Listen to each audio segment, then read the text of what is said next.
के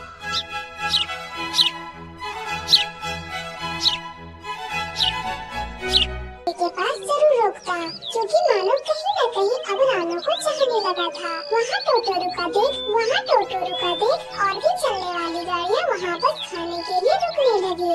अब उसके ठेले पर अच्छी खासी भीड़ होने लगी। ये देखकर जंगल के और भी पक्षी उसके पास आने लगे। सचमुच बनाई हुई लाजवाब स्वाद है आपके छोले कुलचे में, मजा आ गया। इस तरह कमाई कर रानो अपने सेठ के पास जाती है। सेठ जी, ये लीजिए आपके हिस्से के पैसे।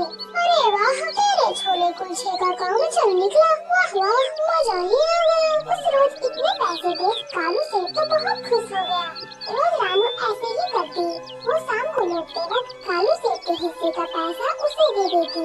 लेकिन धीरे धीरे अब सेठ का लालच बढ़ता गया और एक दिन लालची कालू सेठ ठेले के पास आकर बोलता है, अरे रानू, ये ठेला मेरा है और ये काम भी मैंने तुझे दिया है, इसीलिए अब 50-50 नहीं बल्कि 70 और 30% का हिस्सा चलेगा।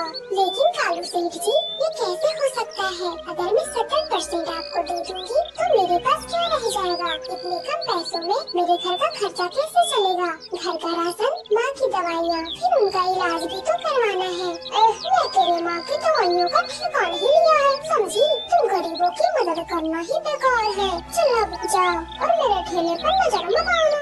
उस लालची कालू सेठ ने रानो को धमकी देकर डरा दिया, साथ ही उसका काम भी उनसे छीन लिया। घर आकर उसने सारी बात अपनी माँ को बताई। तुम चिंता मत करो मेरी बेटी रानो, हो सकता है ऊपर वाले ने तेरे लिए कुछ अच्छा ही सोचा होगा, इसीलिए ऐसा हुआ है। रानो उस रात सो नहीं पाई, उसे यही बस चिंता सताने लगी। इधर मानो की आदत छुट्टी थी, वह रानो से मिलने उसके ठेले पर पहुँचा, लेकिन वहाँ रानो नहीं बल्कि वहाँ कोई और था।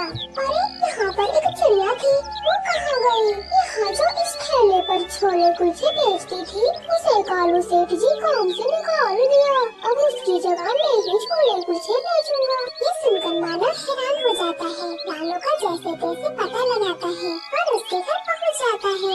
इतना कुछ हो गया और तुमने मुझे कुछ भी बताना जरूरी नहीं समझा? सब कुछ इतनी जल्दी में हुआ कि क्या कहूँ, अब सब खत्म हो गया मानो जी। कुछ खत्म नहीं हुआ है रानो, बात उस ठेले में नहीं बल्कि तेरे आँखों के हुनर में थी। मैं कितनी बार टोटो लेकर शहर वाले जंगल गया हूँ, लेकिन कभी ऐसा स्वाद नहीं होता जो तुम्हारे छोले कुलचे में होती है। इसीलिए अब तुम अपना काम शुरू करो, फिर देखो कैसे उस दुष्ट लालची सेठ का ठेला बंद होता है। हाँ रानो बेटी, ये चिड़िया बिल्कुल ठीक कह रहा है, लेकिन माँ, खुद का काम शुरू करने के लिए पैसे भी तो होने चाहिए ना। उसकी चिंता मत करो, मैं तुम्हारी मदद करूँगा, लेकिन आप मेरे लिए इतना कुछ क्यों करेंगे? सच कहूँ तो माँ जी, मैं आपकी बेटी को बहुत पसंद करता हूँ और इसी से शादी करना चाहता हूँ। ये सुनकर रानो की माँ और रानो बड़ी ही खुश होती है। मुझे हमेशा इसी बात की चिंता सताती थी कि मेरे बाद मेरी बेटी का क्या होगा, लेकिन अब तुम जैसे चिड़ा मिल गया तो अब मैं निश्चित होकर मर सकती हूँ।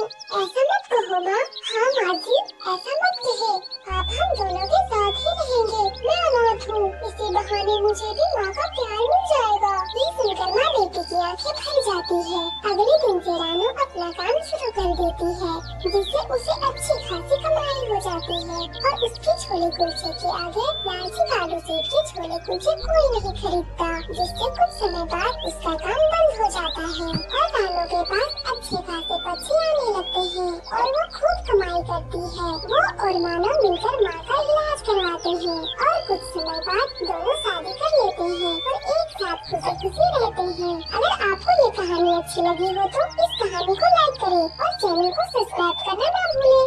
आपका धन्यवाद। लाइक और सब्सक्राइब जरूर करें। मिलते हैं नेक्स्ट वीडियो में।